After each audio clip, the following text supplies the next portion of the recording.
அம்மா அம்மா, பக்கத்து வீட்டு பாப்பாங்களுக்கு பொங்கலுக்கு புது துணி எடுத்துட்டாவா தெரியுமா?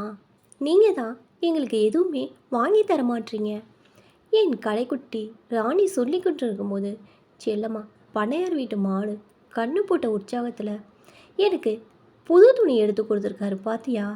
மகிழ்ச்சியின்றி அமைதியாக காண்கிறாள். என்னம்மா, நான் சொல்கிறேன் என்னவோ மாதிரி இருக்கிறியே. பொங்கலுக்கு புது துணி எடுக்கலையான்னு பிள்ளைங்க கேட்டு நச்சரிக்கிறாங்க. நீங்கள் வேற. நானும் முயற்சி செய்துக்கிட்டு தான் இருக்கேன்டி, கிடைக்கலையே. பொங்கலை நெருங்கி நகர்ந்து கொண்டிருந்தது நாள். விடியலில், வணக்கம் எஜமா, ஒரு 5000 ரூபாய் கடன் கொடுத்தீங்கன்னா இந்த பொங்கலை நான் சிறப்பாக கொண்டாடுவேன். கோவிந்தா, நீ சொல்கிறது சரிதான். அறுவடை முடிஞ்சாதானே நம்ம கிட்ட காசு வரும். நீ உன் முதலாளிக்கிட்ட கேளாய். கேட்டுட்டேன் எஜமா. அவர்கிட்ட வாங்கின கடன் தொகை அதிகமாக இருக்குன்னு நிராகரிச்சிட்டாரு. நீங்கள் தான் பெரிய மனசு பண்ணி. புரியுது கோவிந்தா, என்கிட்ட இல்லையே. ஏமாற்றத்துடன் திரும்புகிறான் அவன். இன்னும் ஒரு நாளில் பொங்கல் பண்டிகை நெருங்கி கொண்டிருந்தது. வேலை முடிந்து வீட்டுக்கு வருகிறான். வந்ததும், என்னங்க கிடைச்சதா? இல்லையேம்மா. என்னங்க, இந்த தாலியை வச்சு என்ன பேச்சு பேசுகிற செல்லம்மா? இது நம்ம சேட்டுக்கிட்ட காசு கேட்டு பாருங்க. அவர் நல்ல பழக்கம். பிள்ளைங்களுக்காக புத்தி கெட்டு வெறும் கையுடன் சேட்டை சந்திக்கிறான். வணக்கம் சேட்ஜி.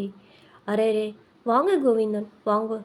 சேட்ஜி, பொங்கலுக்கு புது துணி எடுக்கலை, பிள்ளைங்கெல்லாம் வருத்தப்படுறாங்க. ஒரு 5000 ரூபாய் கைமாத்த கொடுத்தீங்கன்னா உங்களுக்கு புண்ணியமாக போகும். இதை பார் கோவிந்தன், சேட்ஜி கடை வச்சது துட்டு சம்பாதிக்க, புண்ணியம் சம்பாதிக்க இல்லை. அது நிறைய கிடக்கு. பொருள் இருந்தால் கொண்டு வா, இல்லை இடத்த காலி பண்ணுப்பா. வியாபாரத்தை கெடுக்காதப்போ.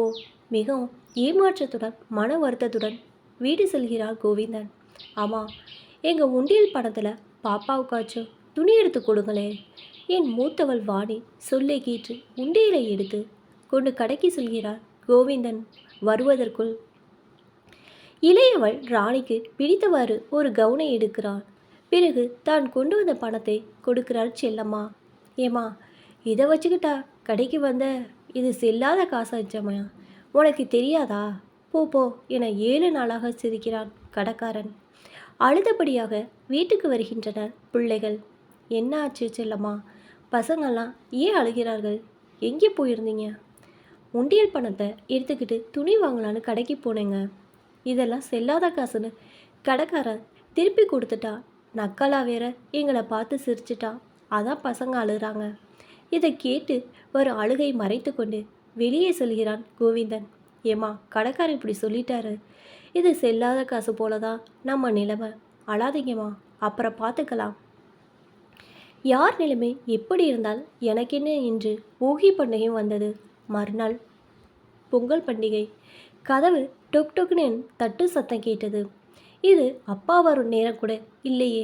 இந்த நேரத்தில் யார் கதவை தட்டுவது என்று யோசித்தவாறே வாணி கதவை திறக்கிறார். ஐ சித்தப்பா, வாங்க சித்தப்பா என அழைக்கிறார் வாணி. பிறகு குசலம் விசாரிக்கின்றனர் அனைவரும். அனைவருக்கும் பதில் கூறிவிட்டு பால் கொண்டு வந்த அன்பளிப்பை காட்டுகிறான் கோவிந்தனின் தம்பி தயாளன். அண்ணி, உங்களுக்கு புடவை, அண்ணனுக்கு வேஷ்டி சட்டை, புது துணி, இதெல்லாம் பிடிச்சிருக்கா என்ன சொல்லுங்கள். எதுக்கு தம்பி இவ்வளோ செலவு பண்ணுறீங்க? பரவாயில்ல, நீ எல்லாம் நம்ம குழந்தைகளுக்கு தானே. சித்தப்பா, என்னோட கவுன் ரொம்ப சூப்பராக இருக்குது. தேங்க்ஸ் சித்தப்பா. பிள்ளைங்க ஆனந்த உட்கூரலை கேட்டு ஆச்சரியத்துடன் உள்ளே வருகிறான் கோவிந்தன். அப்பா, சித்தப்பா நம்ம எல்லாருக்கும் துணி வாங்கிட்டு வந்திருக்காரு. பாருப்பா, சூப்பராக இருக்குல்ல என ராணி மகிழ்ந்து கூறுகிறாள். வாணியும் வேணி கூட இன்புறுகிறார்கள். குழந்தைகளின் மகிழ்ச்சியை கண்டு பெருமூச்சு விடுகிறான் கோவிந்தன். தன் தம்பியை பார்த்து, தம்பி, உன்னால தான் இந்த பொங்கலுக்கு எங்களுக்கு மகிழ்ச்சியாக போனது, இல்லைனா ரொம்ப கஷ்டமாக போயிருக்கும் என மன வருத்தத்துடன் தான் பட்ட கஷ்டங்களை கூறுகிறான். அண்ணனின் ஜூலியை தட்டியவாறு தம்பியை தேடுகிறான்.